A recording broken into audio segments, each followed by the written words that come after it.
He looks just like me, bro. He's just, what is he eating? A carrot? What's he eating? Then he got a big ass boner. Reapers, what is good? It's your boy Laser. He's also got another scary action video. He's on the scary content. So I continue to leverage into 5 nightmarish facts about the sleep paralysis hag. Guys, anyone that's had sleep paralysis knows it's the most scary thing in the world. We're not trying to enjoy scary content. You want more scary videos like this in the future, so hit the like button. You subscribe to the notification bell icon. I'll stream every day on Twitch. I'll check music, 𝐕𝐢𝐝 problems. Let's dive straight in this video.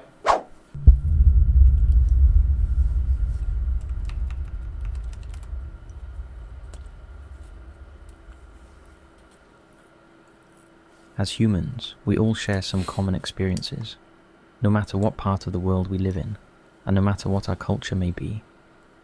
We share them because we are human. Some are obvious. We are all born. We all gather sustenance in some way. We all sleep, we all dream, we all love and hate, and we all die. These are things we understand. However, there are other experiences we share that are not so easily understood, such as dreams, sleep paralysis, and the old hag. The old hag occurs everywhere in every human culture. It is sometimes called an experience, sometimes a phenomenon, but it is sometimes, in fact, often called an attack, and for good reason, because it is often utterly terrifying. Dude, what the fuck? Looks like the fucking goblin from Harry Potter. What the fuck? So what is it? Well, let's take a look. But please don't doze off, because something might be waiting for you. What is the old hag? The old hag phenomenon, experience, or attack is a constellation of separate elements. Central to this suite of elements is sleep paralysis, also known as nocturnal paralysis, sleep numbness, and post-dormital cholastic fits. They all mean the same thing: sleep-associated paralysis. A key element to the experience of sleep paralysis is the feeling of being completely awake, but unable to move any part of the body, with the exception of the eyelids and eyes. Dude, the scariest thing about sleep paralysis, bro, is like, it's kind of like being, like, imagine, like, well, I mean, it's kind of a random comparison, but, like, you know how when, like, let's say you're about to die or whatever, like, you're slowly suffering to death, you're being choked to death. It's like, just imagine, like, this could be the worst thing ever, bro. Like, being aware of something you can't control. It's like, for example, imagine you're, like, some parkour master, bro. You're hanging on top of, like, a fucking building, and then you just feel your hands, like, slowly, like, slipping off, and then, like, you know you're about to fall to your death, but, like, there's nothing you can do about it, because, like, you're just slowly losing your grip. It's literally just like watching your death clock tick right in front of you, basically. Like, tick, tick, tick, ah, you know what I'm saying? No other part of the body responds to the attempt at voluntary movement. It typically lasts only a few seconds, but can last up to several minutes. Sleep paralysis was once thought to be extremely rare, and associated with narcolepsy, but is now known to be quite common, with estimates of its occurrence ranging from 20% to 60% of the world's population. Typically, a person may experience 1 or 2 episodes in a lifetime, but some people can experience regular episodes at intervals of days, weeks, or months, and very few can experience them almost every night, for varying periods of time. The crucial element to the old hag experience which sets it apart from simple sleep paralysis is the acute awareness, sometimes accompanied by a visual experience, of some sort of presence in the room with the sleeper. This may include the sensation of an entity standing over the experiencer, or the sensation of the bed being depressed by the weight of something sitting or lying on it. Bro, like, never mind. I was gonna make a point. This presence may be strongly sensed and felt, but not seen, or may typically manifest as a dark shadow, a dark mist, or a human shape with no defining features, demons, except right? Occasionally for intensely dark eyes. I swear, but I got demons in my mind. I think everyone has demons. It's crazy how, like, it's like a shower thought. It's crazy how everyone's, like, well, it's not really, I mean, kind of shower thought. It's crazy how, like, everyone's so fucked in the head. Like, you ever just thought of the idea, like, I don't know, you're just, like, bro, I think a lot, so it's, like, well, I try not to think a lot, but it's, like, I don't think a lot. I always gotta say affirmations in the positive present tense because your subconscious accepts everything, but like, it's crazy how, like, when you're walking in a store, like, you have problems with someone, I don't know, you're just, like, talking to someone, whatever, it's crazy how, like, in their head, they could just be saying some fucked up shit about you for no reason, you know what I'm saying? Like, everyone is just so fucked in the head, like, it's crazy, like, I mean, shit, I'm fucked in that. Is that a compliment? I mean, is that something to brag about? No. I think everyone's fucked in that. It's just some people are better at hiding their demons than others, you know what I'm saying? Like, I'm really good at hiding mine, you know? Darker than the entity itself. My demons are starting to go away. I'm very close to God. There may also be the tactile sensation of being touched, prodded, or even pinched. Most importantly, and central to the experience, the sleeper may feel a heavy weight on their body, typically on the chest, but sometimes on the legs, and sometimes the sensation of being strangled. The sense of wakeful paralysis, coupled with the weight pressing on the body, is a classic old... No, like, it's crazy how, like, this goes out to anyone chasing their dreams or going up, like, you're just on your way up. It's crazy how, like, when you're in the process, you know, like, the tribulation, it feels like everything's just pulling against you, bro. This shitty-ass world, like, I literally had to make an apology on, like, my fucking... If you new to my channel, you have no idea what I'm talking about. Basically, we've been making progress on our grind, but it's like I literally had to make an apology on my fucking story just so people know I don't have like any like problems with them or anything, because like this shitty ass world like makes like it seems like everything's gonna pull against you when you're on your way up. That's what it feels like. People always like, what does it feel like when you're on your come up? It feels like everything's gonna start pulling against you. There's no testimony without a test, bro. You gotta go through hell of tribulation. Attack. The experience is almost invariably terrifying, and in fact is the source of the concept of the nightmare, a word derived from the Old Norse and Anglo-Saxon mara, which may have originally meant night death or something similar. Nightmares were not just bad dreams, as the term is used today, nor were they night terrors. These are different phenomena. Instead, they were regarded as some sort of supernatural assault, sometimes as a result of being cursed or bewitched. How widespread is the experience? The old hag has equivalents in virtually every... fuck that unicorn. Oh my god. Demonic unicorn. This motherfucker looks like me when I was in like my rage stage of my grind. Like when I had to get all my anger out. I got it all out a while ago, but it's like he looks just like me, bro. He's just, what is he eating? A carrot? What's he eating? Then he got a big ass boner. What the fuck? She's got like a boner under the blanket. And he got this demonic unicorn. What? Did he come from like the fairy world? I don't fucking know. Culture in which the phenomenon has been studied.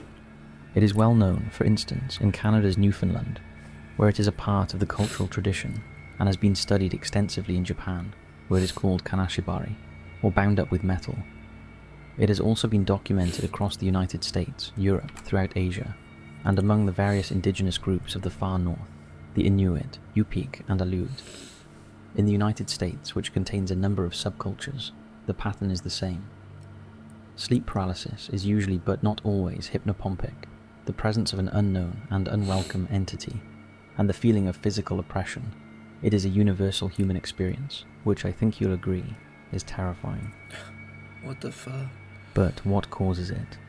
There are a couple of perhaps incidental things to mention here at the outset.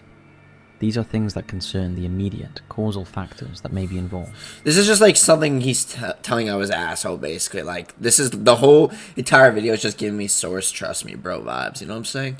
Like, I don't think... Oh, yeah, this is Sleep Paralysis Hag. Hag! First, for some unknown reason, it tends to be more common among people who sleep on their backs. Sleeping on one side would presumably make it more difficult to experience the sensation of crushing weight on the chest. Yet the experience is not, as a rule, associated with sleeping on one's stomach, which presumably would allow such a sensation. But this does not appear to be the case. Second, although it can happen at any time, and is most associated with nighttime sleep, there are quite a few accounts of the experience occurring to people who nap during the day, especially in the late morning. Why this is unknown, but it may be associated with the next point. Third, people who are chronically fatigued, sleep-deprived and stressed seem particularly prone to such experiences. They may be late-night workers, chronically fatigued and stressed students, and others in similar condition. All of this suggests a physiological component to the experience, which is not unexpected, since we experience everything, regardless of their natures and origins, through physiological processes. The fact that the phenomenon is particularly associated with some degree of sleep deprivation would suggest that there is a component of disruption. Y'all better be getting your sleep, bro. Like, shit. I mean, I'm getting my sleep, but... of normal sleep cycle involved. This is an important point because the experience is strongly associated with certain stages of the sleep cycle. the subjective experience. This is really good artwork. The subjective It's experience like is generally a SCP profound artwork, you know what I'm terror. saying? Although on very rare occasions, when the experience is frequent, the subject may actually relax and even welcome it, although this is very rare. The initial paralysis is generally at first confusing and frightening. The fear is exacerbated by the sense of an additional, unknown and foreign and intrusive presence. Figures may be perceived, usually dark, but on rare occasions luminous. The paralysis itself may dissipate spontaneously. Like, bro, anyone that's had sleep paralysis, like, dude, it's the scariest thing ever. Cause, like, see, I used to sleep in, like, I don't sleep in my barn anymore. I sleep in my fucking house now. Cause, like, it gets too cold in here. I can't do it anymore. Plus, there's too much bugs. Like, but, like, when I had sleep paralysis, like, so many times in this barn where I stream in, bro, I remember just facing the wall and I saw a fucking, like, I don't fucking know, like, dude, I saw, like, a shadow. I already told, I think I already said, there's no point bringing this up. I already talked about my other video. But anyone that's had sleep paralysis, I don't know why. Is it bad that I actually enjoy sleep paralysis, bro? I don't know. I'm just fucked in the head, so that's probably why. But, like, not something to brag about, laser. I made lyrics in my song, I'm so fucked in the head, please help me, bitch. You know what I'm saying? But as modern research into sleep paralysis has shown, moving even just a finger or toe is typically enough to end the paralysis, and coincidentally also the visitation of these presences. The most frightening are the visions of dark entities hovering over the bed of the subject, standing around the bed, or sitting or lying on the bed with the subject, and this is always accompanied by a feeling of helplessness. In these cases, the main source of fear is proximity and paralytic helplessness, since the nature of this entity is unknown. Not everyone finds this experience threatening, and some people may even strike out, but most do not, sometimes out of fear, and sometimes as a result of sleep paralysis. Those who strike at the entity, or even manage to turn on a light, find that it dissipates, and this suggests that it is a sleep-related hallucination or dreamlike phenomenon. Again, numerous accounts indicate that regaining the ability to move, even one digit suffices to break the paralysis, and the general experience of an intruding entity. You know, it's crazy how, like, when you die, bro, like, your nerves are, like, still activate. Like, you know, you seen those videos of, like, those fuckers, like, doing shit to, like, those sea animals, so fucked, but, like, you know how they still move, like, well, not even, like, you know, that's not what I meant, those nasty mukbang videos, that's not what I meant. I was talking about, like, I've seen those videos of, like, you seen those TikToks of, like, those dead things that are, like, already, like, cooked to, like, move. It's just their nerves. Like, it's called, their nerves are still activated. Like, it's crazy how that happens with humans, too. Like, when a human dies, like, they can still, like, move around. It's nasty. So, is the experience real? Ew. The question is, are people who are subject to an old hag attack in fact being attacked by an actual, objectively existing entity?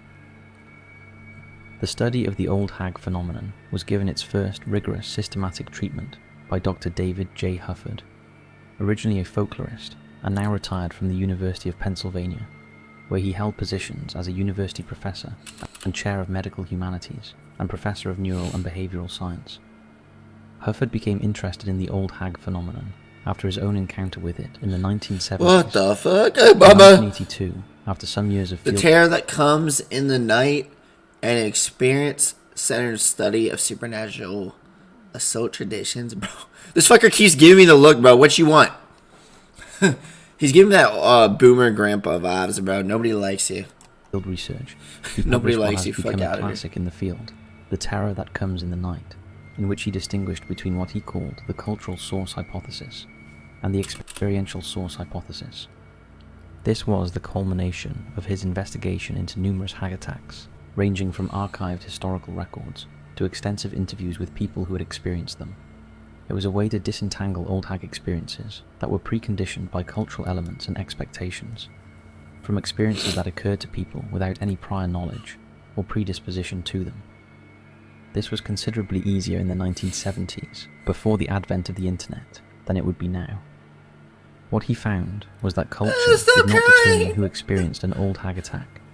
In all the cases he studied, the event followed the same basic outline, of course with minor variations, whether or not the subject had any familiarity with the experience.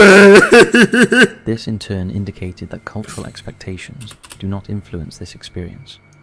and so believing in the reality of certain paranormal beliefs, such as an entity like the old hag, is, as Hufford puts it, reasonable, because such encounters aren't the result of any obvious cultural or attitudinal leanings, but nonetheless have experiential elements. This doesn't mean that they are true, but merely that it is reasonable and sensible to believe them, based on the available evidence. Given this, what the hell is happening? What is certainly happening is hypnopompic, and less often, hypnagogic sleep paralysis. It's crazy how fucking complex our brain is, bro. Like, our brain is so much more powerful than we think. Like, our brains are, like, way more powerful than we think. It's insane. Like, it's crazy how, like, there's things about our brain we haven't studied yet. That's how complex our brains are, bro. Like, it's the most complex machine on Earth. You know what I'm saying? Literally, I think brains might be the most complex thing on Earth. Like, it's so much to it. It's insane. A clear sense. Like, if you look up studies, like, even like people that study their brains don't even know. What is also certainly it's kind of like the ocean, is you know? the strong we just sense, don't know our whether own things. seen or only felt, of a strange, anomalous, often threatening, unexplainable presence. We don't study our own shit. This is not culturally determined, because it happens to people across many cultures, both within one country and also worldwide, and all cultures have words or phrases for the experience. Hypnopompic sleep paralysis typically occurs during the REM, or rapid eye movement portion of the sleep cycle. The REM cycle is essentially the dream portion of our sleep. And so what appears to be happening is that sleepers awaken while in a dream state, but may still incorporate dream elements into this waking state. And as noted, they will experience sleep paralysis for periods ranging from seconds to several minutes. What is odd, however, and cannot be explained by... You brush your teeth, buddy? Oh my god, this is horrible. This is horrible. This motherfucker's ready to take a little dookie. He just looks like he's about to do this. And then just go away. Science. He looks like a fucking from all over the menace gremlin, whatever the fuck thing. he is. One might the expect fuck is that that shit experiencing a supposed to waking be? dream could take an endless variety of forms. Yet, the Mara or old hag recurs again and again in all cultures. Why is that?